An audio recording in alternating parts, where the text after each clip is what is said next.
असम के मशहूर सिंगर जुबीन गर्ग की आखिरी फिल्म के बारे में। वैसे तो जुबीन गर्ग की पहचान एक गायक के तौर पर थी, लेकिन असम के लोगों के लिए वो उनके फेवरेट एक्टर भी हैं। वो असम की 28 फिल्मों में काम कर चुके हैं। आज सुबह 4 बजे जब पूरा भारत, आप सब गहरी नींद में सो रहे थे, उस समय असम के सिनेमा हॉल्स के बाहर हजारों लोग जुबीन गर्ग की आखिरी फिल्म का टिकट खरीदने के लिए लाइन में खड़े थे।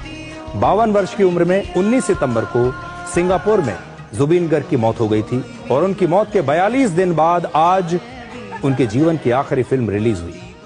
असमिया भाषा में बनी इस फिल्म का नाम है रोई रोई बिनाले। इसका हिंदी में अर्थ है रुक रुक कर रोना।